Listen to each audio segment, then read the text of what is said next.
Hello प्यारे बच्चों, आज हम कक्षा 5 क्लास 5 भाषा भारती हिंदी विशिष्ट के पाठ 3 पंडित ईश्वर चंद्र विद्यासागर के क्वेश्चन आंसर सॉल्व करेंगे। तो इस पाठ की विधा है जीवनी और इसके लेखक हैं आचार्य श्री राम शर्मा जी। बोध प्रश्न। प्रश्न 1, शब्दार्थ। शब्द अर्थ। उत्सव। उत्सव का मतलब है त्योहार या फिर पर्व। परिश्रम, इसका मतलब है मेहनत। हृदयंगम का मतलब है मन में समाना। अतिरिक्त का मतलब है अलावा। ग्रहणशीलता का मतलब है सीखने या प्राप्त करने की क्षमता। जीविका का मतलब है रोजगार या व्यवसाय या पेट भरने का साधन। प्रश्न 2 है, निम्नलिखित प्रश्नों के उत्तर अपने शब्दों में लिखिए या दीजिए। का ईश्वर चंद्र का जन्म कब और कहाँ हुआ? अब पाठ में हमने पढ़ा ही था, है ना। उत्तर है ईश्वर चंद्र का जन्म कोलकाता से 20 मील दूर पश्चिम में स्थित वीर सिंह गांव में 26 सितंबर 1820 में हुआ था, है ना। अब खा है, ईश्वर चंद्र अपने पिता के साथ कोलकाता कैसे गए? पिता ने उन्हें रास्ते में क्या बताया? अब हमने पाठ में पढ़ा ही था कि वो अपने पिता के साथ कोलकाता कैसे गए थे, पैदल चलकर गए थे। तो इसका उत्तर है ईश्वर चंद्र अपने पिता के साथ कोलकाता पैदल चलकर गए। पिता ने उन्हें रास्ते में मील के पत्थरों पर लिखे अंग्रेजी के अंक दिखलाकर यह कहते चले गए कि हम लोगों ने इतना मार्ग तय कर लिया है। मतलब उनके जो पिता थे उनने रास्ते में जो मील के पत्थर थे उसमें क्या लिखे थे? अंग्रेजी के नंबर, है ना। तो वो बताते थे रास्ते में कि हमने देखो इतना मील तय कर दिया है, इतनी दूर हम चलकर आ गए हैं और अब हमें इतनी दूर चलना है ना।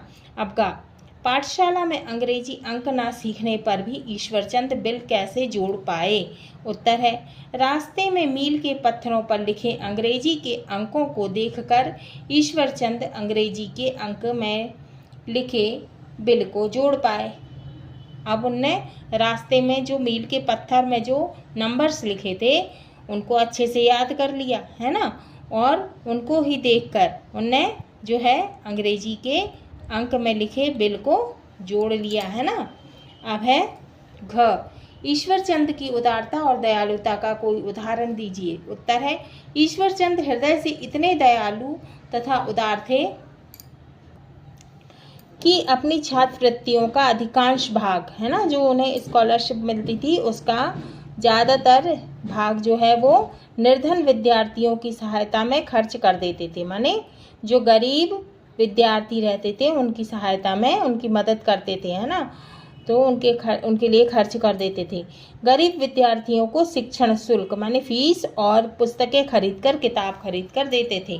अब इसमें से कठिन शब्द कौन कौन से हैं? निर्धन विद्यार्थियों, शिक्षण शुल्क और पुस्तकें। ये आप अच्छे से याद कर लेना, है ना, मात्राएं और ये शब्द तो आपको जल्दी याद हो जाएगा, है ना, जल्दी लिख सकेंगे। अब है इंगा, ईश्वर चंद्र को सैकड़ों रुपए के नकद पुरस्कार किस लिए प्राप्त हुए? उत्तर है वेदांत तथा दर्शन शास्त्र की प्रतियोगिता में सर्वप्रथम आकर। कौन कौन सी प्रतियोगिता में? वेदांत की और दर्शन शास्त्र की प्रतियोगिता में सर्वप्रथम आकर ईश्वर चंद्र ने सैकड़ों रुपए के नकद पारितोषिक प्राप्त किए। इसमें कठिन शब्द कौन कौन से हैं? वेदांत, दर्शन शास्त्र और पारितोषिक, है ना। इनको आप अच्छे से याद कर लो तो आपको जल्दी आंसर बन जाएगा। अब फिर है च, ईश्वर चंद्र के साथ विद्यासागर कैसे जुड़ा? उत्तर है भारत के महान विद्वानों ने एक सभा करके ईश्वर चंद्र का अभिनंदन किया और सर्वसम्मति से माने सबकी इच्छा से, सबकी सहमति से उन्हें विद्यासागर की उपाधि दी। अब इसमें कठिन शब्द कौन कौन से हैं? विद्वानों, अभिनंदन, सर्वसम्मति और उपाधि, है ना। इनको आप अच्छे से याद कर लो, आंसर जल्दी बन जाएगा। अच्छा है, ईश्वर चंद्र विद्यासागर के जीवन की किस घटना ने आपको सबसे अधिक प्रभावित किया और क्यों? उत्तर है कोलकाता जाते समय रास्ते में मिले मील के पत्थरों पर लिखे अंग्रेजी अंकों को विद्यासागर ने सीख लिया, है ना। और ईश्वरचंद विद्यासागर अपनी शिक्षा के लिए 20 मील पैदल चलकर कोलकाता गए, है ना। इस बात ने हमें बहुत प्रभावित किया। अब प्रश्न 3 है, रिक्त स्थानों की पूर्ति कीजिए। का ईश्वरचंद के पिता का नाम रिक्त स्थान में आएगा ठाकुरदास था। तो उनके पिताजी का नाम क्या था विद्यासागर जी के, ईश्वरचंद विद्यासागर जी के? ठाकुरदास। था धैर्य का सहारा लेने से आपत्ति और आख्यान के सहारे रात कट जाती है। पाठ में हमने पढ़ा ही था, है ना। क्या आएगा रिक्त स्थान में? आपत्ति और रात। ग जग दुर्लभ सिंह ने उसे अंग्रेजी अंकों का एक छोटा सा बिल जोड़ने को दिया। कौन से अंकों का? अंग्रेजी अंकों का, है ना, छोटा सा बिल दिया था, है ना। तो रिक्त स्थान में आएगा अंग्रेजी। घ अपने पाठ पूरे करने के बाद जो समय बचता था उसमें वे कमजोर विद्यार्थियों को पढ़ाया करते थे। रिक्त स्थान में क्या आएगा? कमजोर विद्यार्थियों। इंगा प्रेम पूर्वक बच्चों पर किया हुआ कोई भी प्रयास व्यर्थ नहीं जाता। रिक्त स्थान में क्या आएगा? प्रयास। अब है भाषा अध्ययन। नीचे लिखे शब्दों का शुद्ध उच्चारण कीजिए और वाक्यों में प्रयोग कीजिए। क्या है? छात्रवृत्ति, पश्चिम, प्रसिद्ध, श्रेणी, प्रेरणा, उपलक्ष्य, धैर्य। पहला है छात्रवृत्ति। वाक्य, ईश्वरचंद्र अपनी छात्रवृत्तियों का अधिकांश भाग निर्धन विद्यार्थियों पर खर्च कर देते थे। दूसरा है पश्चिम, सूर्य पश्चिम दिशा में अस्त होता है। तीसरा है प्रसिद्ध, 19-20 वर्ष की उम्र में ईश्वरचंद्र विद्यासागर के नाम से प्रसिद्ध हो गए। चौथा है श्रेणी, ईश्वरचंद ने सारी कक्षाएं प्रथम श्रेणी में उत्तीर्ण की। पांचवा है प्रेरणा, हमें ईश्वरचंद्र विद्यासागर से प्रेरणा मिली। छठवा है उपलक्ष्य, वाक्य बना है विवाह के उपलक्ष्य में प्रतिभोज का आयोजन किया गया है। सातवां है धैर्य, हमें हमेशा धैर्य से काम करना चाहिए। तो ये हमने जो है ये शब्द दिए गए थे, इनके वाक्य हमने बनाए हैं। अब प्रश्न दूसरा है, निम्नलिखित तद्भव शब्दों के तत्समरूप लिखिए। तो ये तद्भव शब्द दिए हुए हैं, अब हमें इनके तत्समरूप लिखना है। माह, तद्भव शब्द है माह, इसका तत्सम है मास। तद्भव है धीरज, इसका तत्सम है धैर्य। तद्भव है पत्थर, इसका तत्सम है पाषाण। तद्भव है घी, इसका तत्सम है धृत। तद्भव है दूध, इसका तत्सम है दुग्ध। अब है प्रश्न 3, परिश्रम में पूर्वक शब्द जोड़कर परिश्रम पूर्वक शब्द बना है। इसी प्रकार नीचे बनी तालिकाओं में पूर्वक और नीय शब्दांश जोड़कर नए शब्द बनाइए। अब क्या दिया है? परिश्रम, इसमें हमने क्या जोड़ा? पूर्वक, तो क्या बन गया? परिश्रम पूर्वक। फिर क्या दिया है? सरलता, इसमें हमने पूर्वक जोड़ दिया, क्या बन गया? सरलता पूर्वक। अब दिया है विश्वास, इसमें पूर्वक जोड़ दिया, क्या बन गया? विश्वास पूर्वक। अब दिया है प्रेम, इसमें पूर्वक जोड़ दिया, क्या बन गया? प्रेम पूर्वक। अब दिया है उदारता, इसमें पूर्वक जोड़ दिया, क्या बन गया? उदारता पूर्वक। ऐसे ही हमें क्या दिया हुआ है? नीय शब्दांश जोड़कर नए शब्द बनाइए।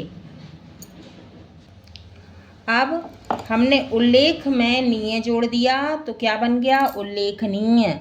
अब हमने निंद में नीय जोड़ दिया, क्या बन गया? निंदनीय। अब हमने गोप में नीय जोड़ दिया, क्या बन गया?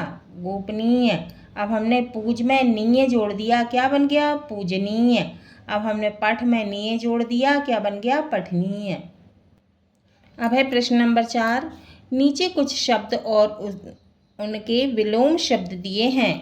आप तालिका बनाकर इन्हें आमने सामने लिखिए। हमको तालिका बनाकर आमने सामने लिखना है ना। शब्द दिए हुए हैं, हमको इनके विलोम शब्द भी दिए हैं। इसी में हमको क्या करना है? छांट के लिखना है।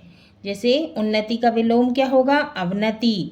सत्य का असत्य, शिक्षा का अशिक्षा, निर्धन का धनवान, आशा का निराशा, नया का पुराना, सरल का कठिन, मीठा का खट्टा। जैसे सत्य का असत्य, उन्नति का अवनति, शिक्षा का अशिक्षा, निर्धन का धनवान।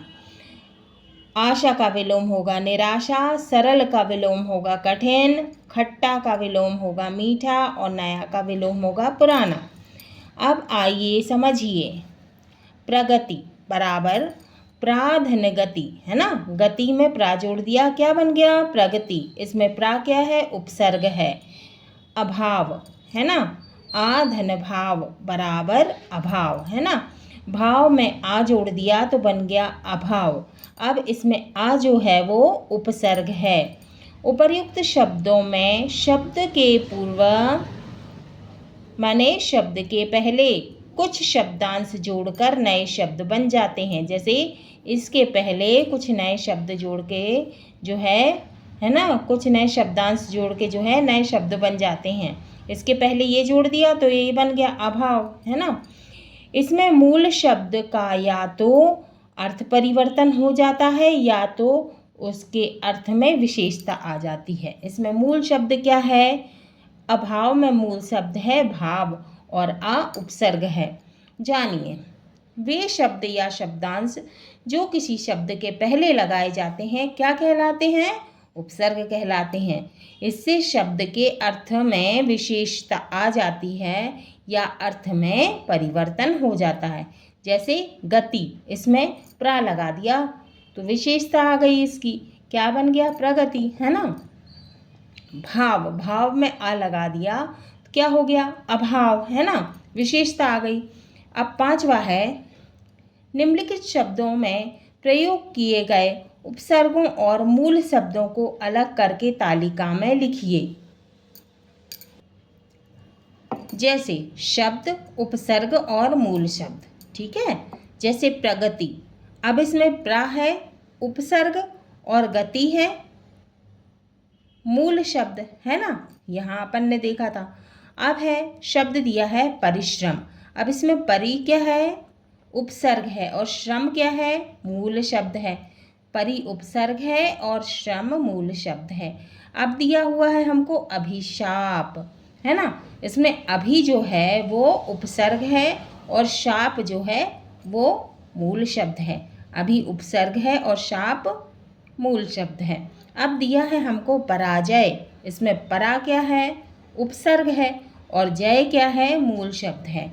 इसमें परा उपसर्ग है और मूल शब्द है जय। अब दिया है हमको विज्ञान, अब इसमें वी जो है वो क्या है, उपसर्ग है और ज्ञान जो है वो मूल शब्द है ना। वी उपसर्ग और ज्ञान मूल शब्द। अब दिया हुआ है हमको प्रश्न नंबर 6, सही जोड़ी बनाइए। अब ये जो है हमको सही जोड़ी बनाना है इसकी, है ना। अनेक का अनेकार्थी, ख पर्यायवाची, गा विलोम, घा पुनरुक्ति और इंगा भिन्नार्थक। अनेकार्थी, अनेकार्थी का क्या होगा, जिन शब्दों के एक से अधिक अर्थ निकले, है ना, क्या होगा अनेकार्थी। अब खा दिया है हमको पर्यायवाची, पर्यायवाची क्या है, पर्यायवाची है जिन शब्दों के समान अर्थ हों, है ना, क्या कहलाते हैं, समानार्थी कहलाते हैं या पर्यायवाची कहलाते हैं। अब है विलोम, है ना, विलोम क्या है, एक दूसरे के क्या है, एक दूसरे के विपरीत अर्थ वाले शब्द, क्या है विलोम। अब है घा पुनरुक्ति, है ना। अब पुनरुक्ति में क्या है, एक ही शब्द 2 बार आना, है ना, एक ही शब्द का 2 बार आना क्या होगा पुनरुक्ति, जैसे बार बार। अब है भिन्नार्थक, भिन्नार्थक क्या है, जो सुनने में एक जैसे हों, जो सुनने में एक जैसे हो परंतु उनके अर्थ भिन्न हो। अब का है अनेकार्थी, जिन शब्दों के एक से अधिक अर्थ निकले, है ना, क्या हो गया अनेकार्थी। उत्तर। अब खा पर्यायवाची, जिन शब्दों के समान अर्थ हो, क्या कहलाएंगे? पर्यायवाची। अब ग, विलोम, एक दूसरे के विपरीत अर्थ वाले शब्द, ठीक है। घ, पुनरुक्ति, पुनरुक्ति माने बार बार आने वाले, है ना, एक ही शब्द का दो बार आना, है ना, एक ही शब्द का दो बार, जैसे बार डैश बार, है ना, तो दो बार आए, है ना। इंगा, भिन्नार्थक, माने जो सुनने में एक जैसे हो परंतु अर्थ कैसे हो? भिन्न हो, माने अलग हो। अब है पढ़िए और समझिए। पहला है माता योजक चिन्ह पिता, है ना, इसमें ये छोटी सी लाइन है ना, इसको कहते हैं योजक चिन्ह। ये छोटी सी लाइन जो है इसको योजक चिन्ह कहते हैं। पहला है माता योजक चिन्ह पिता, माता और पिता। दूसरा है राज योजक चिन्ह गृह, राजा का घर। तीसरा है बार योजक चिन्ह बार, बार बार, ये पुनरुक्ति वाले शब्द हैं ना, बार बार दो बार आए हैं, बार, फिर योजक चिन्ह बार, पुनरुक्त शब्द, शब्द की पुनरुक्ति या दोहराव। फिर क्या है? चौथा कोई, फिर योजक चिन्ह ना कोई, है ना, योजक चिन्ह कोई, दो शब्दों के बीच में आने पर। अब है पांचवा फूल योजक चिन्ह सी, तुलना करने वाले शब्द सा सी से। स्मरण रखिए, याद रखिए। अब ये क्या बना हुआ है? कोष्टक, इसके बीच में ये जो छोटी सी लाइन है ये क्या है? योजक चिन्ह। कोष्टक में लगे चिन्ह को योजक चिन्ह कहते हैं। जब दो या दो से अधिक शब्दों का संबंध प्रकट किया जाता है वहाँ योजक चिन्ह, ये देखो ये है ना कोष्टक के बीच में, ये लगाया जाता है, इसे संयोजक चिन्ह भी कहते हैं। योजक चिन्ह सामान्यतः निम्नलिखित स्थितियों में लगाया जाता है।